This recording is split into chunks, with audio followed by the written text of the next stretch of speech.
வரல. சரி தம்பியை தான் கிளிங்க தம்பி இல்லை போலீஸ் போகணும், போலீஸ் போயிட்டாங்க அப்படின்னு சொன்னார். அதனால நான் கிளிக்க சொன்னேன். நான் தான் கிளிக்க சொன்னேன் அவரை. நான் படிக்கிறதுக்காக கிளிக்க சொன்னேன். அவர் கிழிச்சு என்கிட்ட கொண்டு வந்து கொடுத்தாரு. கொடுத்துட்டு நான் அந்த உள்ளே உட்காந்து அது 2-3 கிழிஞ்சதுனால உட்காந்து அதை படிச்சுக்கிட்டு இருந்தேன். அந்த தேதியை எனக்கு அந்த தேதியை பார்த்துட்டே வந்து அடுத்த நாளே வர சொல்லியிருக்காங்களே, அன்னைக்கு இவங்க அப்படி ஒத்துக்கலையே அப்படின்னு அப்படி சொல்லலையே அப்படின்னு சொல்லிட்டு நான் அந்த தேதியை பார்த்துட்டு இருக்கேன். அப்போ தான் நான் எனக்கு தெரியல நடந்தது என்னன்னு எனக்கு தெரியல. இந்த கேட்டுக்கு உள்ளே தான் அது கேட்டுக்குள்ளே நடந்தது. நான் அங்கேருந்து உட்காந்து பார்க்கும்போது கேட்டு திறந்தது மட்டும் கேட்டுச்சு. பார்த்தேன் நான் எடுத்த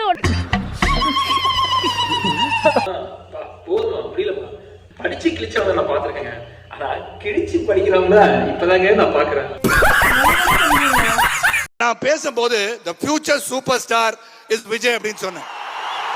உள்ளத்தின் அடித்தளத்திலிருந்து தோன்றியதை சொல்கிறேன். நாளை நிச்சயமாக தளபதி விஜய் அவர்கள் தான் சூப்பர் ஸ்டார் சொன்னேன். அது உண்மையானதான் நான் பெருமைப்படுறேன். இப்ப நேரம் பேசினது வேற வழி. இப்ப நாரவாய் என்ன சொல்றது கேளுங்க. வாட் ப்ரோ, ஏன் ப்ரோ, வை ப்ரோ? சிவனுக்கு வகுப்பதற்கு ஒரு இந்தி தெரிந்தவர் வந்து உனக்கு சொல்லிக் கொடுக்கணும்டா. டேய் எங்கடா இருக்கீங்களா? யாருடா பிளான் பண்றீங்க? வாட் ப்ரோ, ஏன் ப்ரோ, வை